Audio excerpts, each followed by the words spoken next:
ओम शांति। 21 अगस्त 2020 बाबा के महावाक्य। मीठे बच्चे, ज्ञान को बुद्धि में धारण कर आपस में मिलकर क्लास चलाओ। अपना और औरों का कल्याण कर सच्ची कमाई करते रहो। प्रश्न: तुम बच्चों में कौन सा अहंकार कभी नहीं आना चाहिए? उत्तर: कई बच्चों में अहंकार आता है कि यह छोटी छोटी बालकियां हमें क्या समझाएंगी। बड़ी बहन चली गई तो रूठकर क्लास में आना बंद कर देंगे। यह है माया के विघ्न। बाबा कहते, बच्चे, तुम सुनाने वाली टीचर के नाम रूप को ना देख, बाप की याद में रह मुरली सुनो। अहंकार में मत आओ। ओम शांति। बाप बैठ बच्चों को समझाते हैं। अब बाप जब कहा जाता है तो इतने बच्चों का एक जिस्मानी बाप तो हो नहीं सकता। यह है रूहानी बाप। उनके ढेर बच्चे हैं। बच्चों के लिए यह टेप, मुरली आदि सामग्री है। बच्चे जानते हैं अभी हम संगम युग पर बैठे हैं पुरुषोत्तम बनने के लिए। यह भी खुशी की बात है। बाप ही पुरुषोत्तम बनाते हैं। यह लक्ष्मी नारायण पुरुषोत्तम है ना। इस सृष्टि में ही उत्तम पुरुष, मध्यम और कनिष्ठ होते हैं।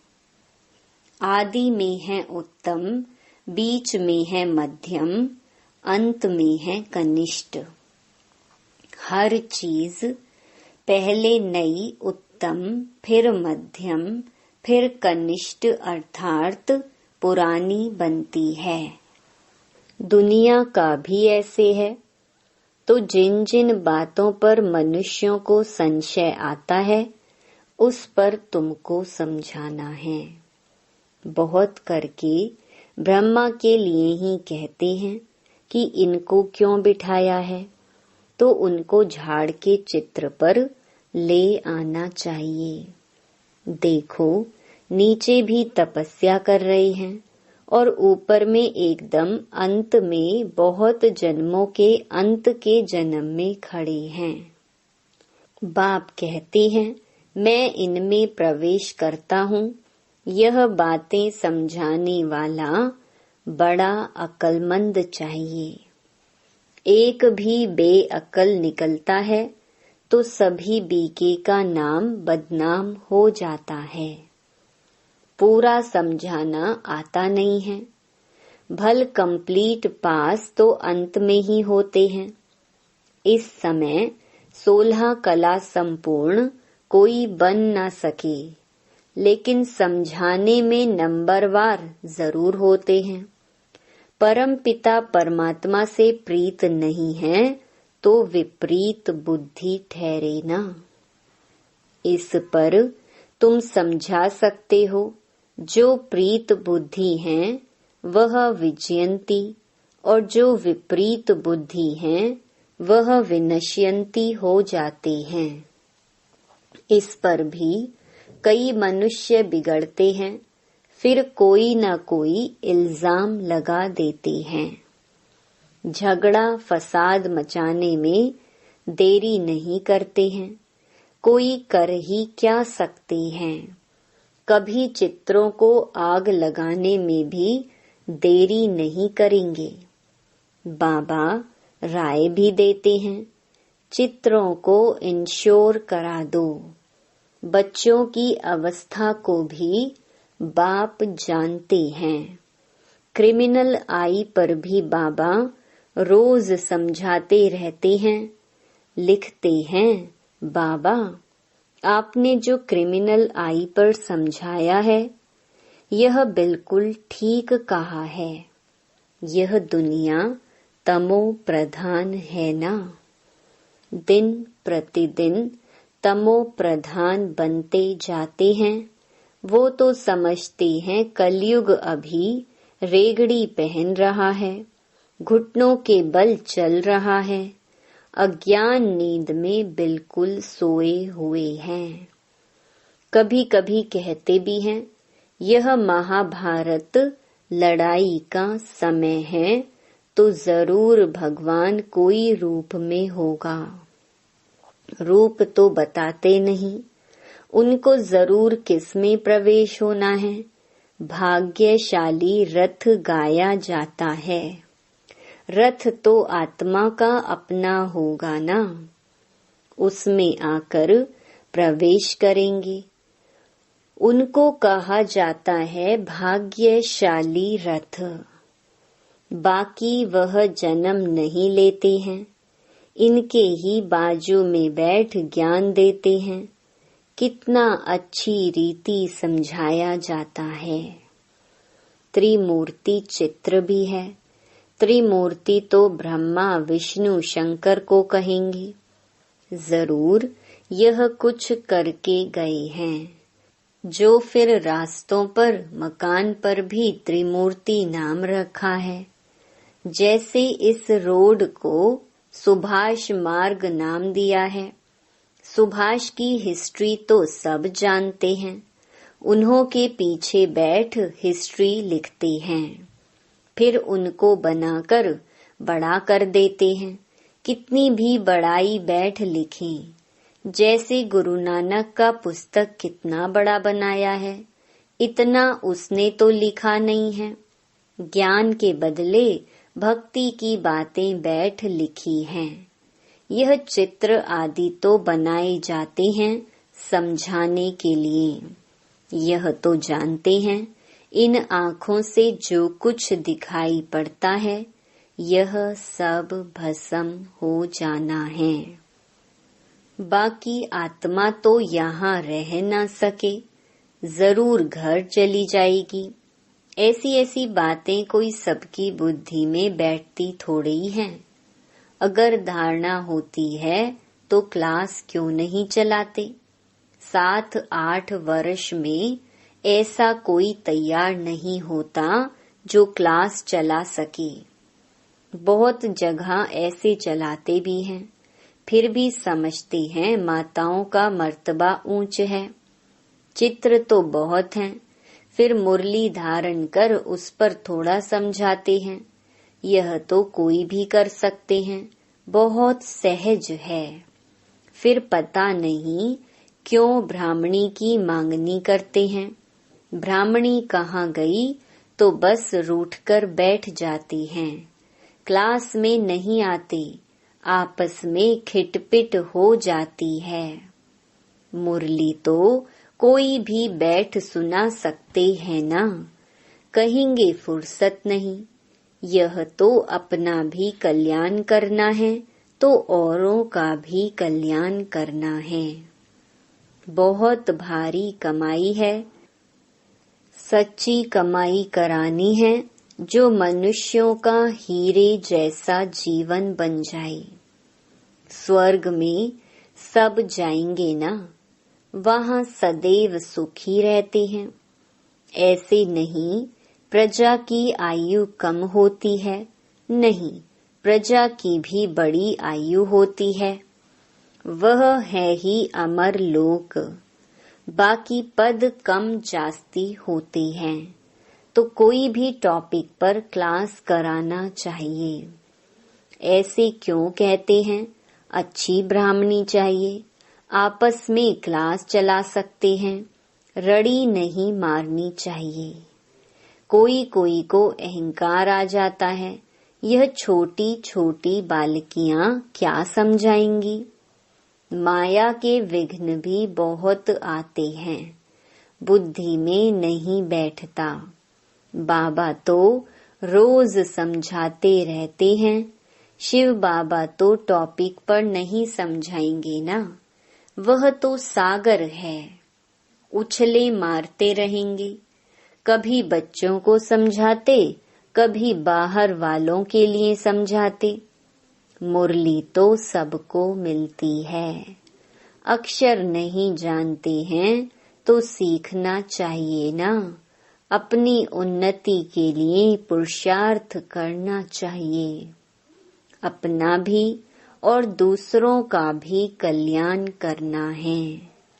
यह बाप ब्रह्मा बाबा भी सुना सकते हैं ना, परंतु बच्चों का बुद्धि योग शिव बाबा तरफ रहे, इसलिए कहते हैं हमेशा समझो शिव बाबा सुनाते हैं। शिव बाबा को ही याद करो। शिव बाबा परम धाम से आए हैं, मुरली सुना रहे हैं। यह ब्रह्मा तो परम धाम से नहीं आकर सुनाते हैं। समझो शिव बाबा इस तन में आकर हमको मुरली सुना रहे हैं। यह बुद्धि में याद होना चाहिए। यथार्थ रीति यह बुद्धि में रहे तो भी याद की यात्रा रहेगी ना। परंतु यहाँ बैठे भी बहुतों का बुद्धि योग इधर उधर चला जाता है। यहाँ तुम यात्रा पर अच्छी रीति रह सकते हो, नहीं तो गांव याद आएगा, घर बार याद आएगा। बुद्धि में यह याद रहता है शिव बाबा हमको इसमें बैठ पढ़ाते हैं। हम शिव बाबा की याद में मुरली सुन रहे थे, फिर बुद्धि योग कहाँ भाग गया। ऐसे बहुतों का बुद्धि योग चला जाता है। यहाँ तुम यात्रा पर अच्छी रीति रह सकते हो, समझते हो शिव बाबा परम धाम से आए हैं। बाहर गांवड़ों आदि में रहने से यह ख्याल नहीं रहता है। कोई कोई समझते हैं शिव बाबा की मुरली इन कानों से सुन रहे हैं, फिर सुनाने वाले का नाम रूप याद ना रहे। यह ज्ञान सारा अंदर का है। अंदर में ख्याल रहे शिव बाबा की मुरली हम सुनते हैं, ऐसे नहीं फलानी बहन सुना रही है, शिव बाबा की मुरली सुन रहे हैं। यह भी याद में रहने की युक्तियां हैं। ऐसे नहीं कि जितना समय हम मुरली सुनते हैं याद में है, नहीं। बाबा कहते हैं बहुतों की बुद्धि कहाँ कहाँ बाहर में चली जाती है। खेती बाड़ी आदि याद आती रहेगी। बुद्धि योग कहाँ बाहर भटकना नहीं चाहिए। शिव बाबा को याद करने में कोई तकलीफ थोड़ी है, परंतु माया याद करने नहीं देती है। सारा समय शिव बाबा की याद रह नहीं सकती और ख्यालात आ जाते हैं। नंबरवार पुरुषार्थ अनुसार है ना। जो बहुत नजदीक वाले होंगे उनकी बुद्धि में अच्छी रीति बैठेगा। सब थोड़े ही 8 की माला में आ सकेंगे। ज्ञान, योग, दैवी गुण यह सब अपने में देखना है। हमारे में कोई अवगुण तो नहीं है। माया के वश कोई विकर्म तो नहीं होता है। कोई कोई बहुत लालची बन जाते हैं, लालच का भी भूत होता है। तो माया की प्रविष्टता ऐसी होती है जो भूख भूख करते रहते हैं, खाऊं खाऊं पेट में बलाऊं। कोई में खाने की बहुत आसक्ति होती है, खाना भी कायदे अनुसार होना चाहिए। ढेर बच्चे हैं, अब बहुत बच्चे बनने वाले हैं। कितने ब्राह्मण ब्राह्मणियां बनेंगे। बच्चों को भी कहता हूँ, तुम ब्राह्मण बन बैठो। माताओं को आगे रखा जाता है। शिव शक्ति भारत माताओं की जय। बाप कहते हैं, अपने को आत्मा समझो और बाप को याद करो। स्वदर्शन चक्र फिराते रहो।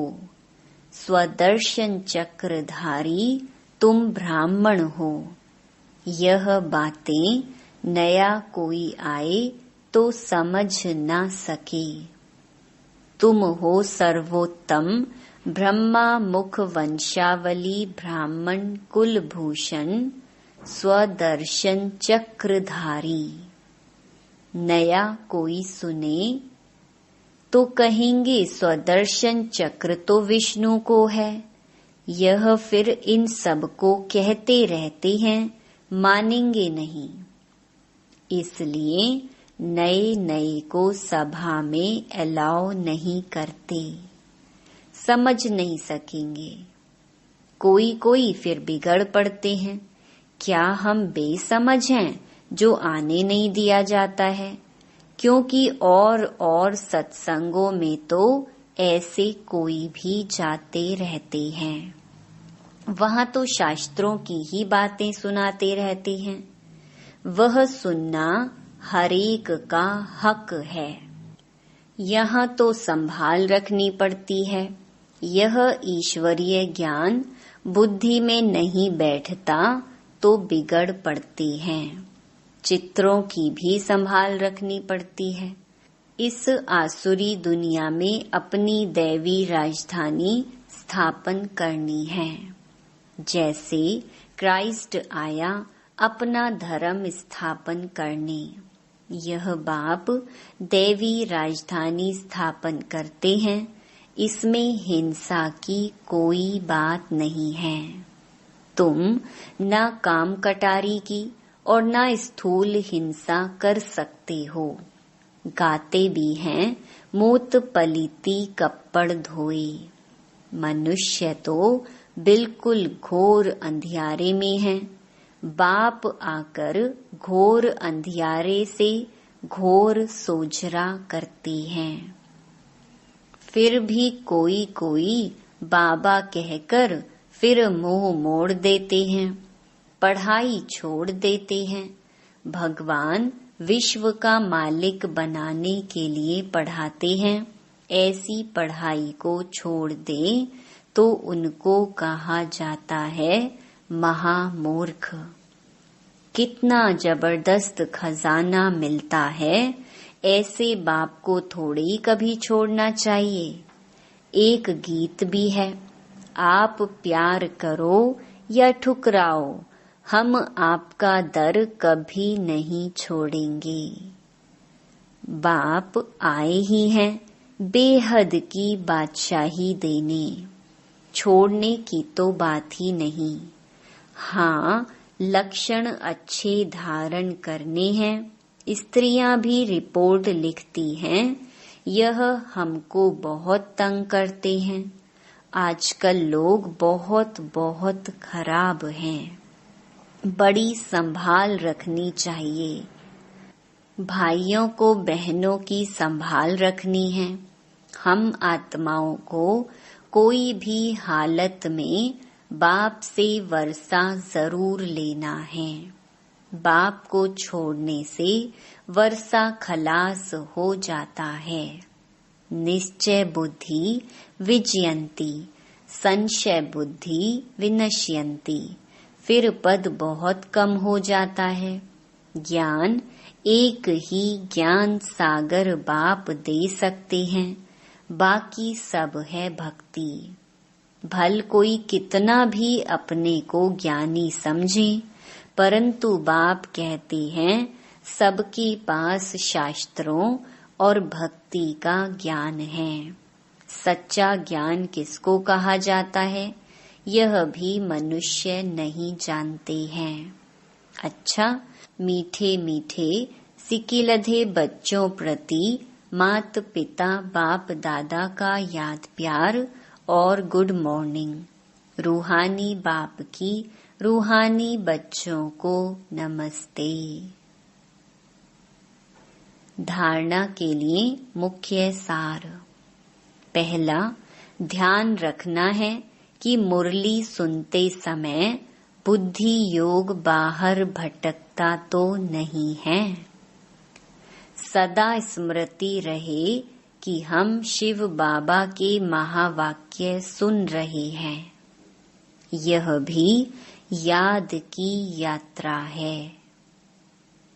दूसरा, अपने आप को देखना है कि हमारे में ज्ञान योग और दैवी गुण हैं। लालच का भूत तो नहीं है। माया के वश कोई विकर्म तो नहीं होता है। वरदान, दिव्य बुद्धि की लिफ्ट द्वारा तीनों लोकों का सैर करने वाले सहज योगी भव। संगम युग पर सभी बच्चों को दिव्य बुद्धि की लिफ्ट मिलती है। इस वंडरफुल लिफ्ट द्वारा तीनों लोकों में जहाँ चाहो वहाँ पहुँच सकते हो। सिर्फ स्मृति का स्विच ऑन करो तो सेकंड में पहुँच जाएंगे। और जितना समय जिस लोक का अनुभव करना चाहो उतना समय वहाँ स्थित रह सकते हो। इस लिफ्ट को यूज करने के लिए अमृत वेले केयरफुल बन स्मृति के स्विच को यथार्थ रीति से सेट करो। अथॉरिटी होकर इस लिफ्ट को कार्य में लगाओ तो सहज योगी बन जाएंगे। मेहनत समाप्त हो जाएगी। स्लोगन, मन को सदा मौज में रखना यही जीवन जीने की कला है। ओम शांति।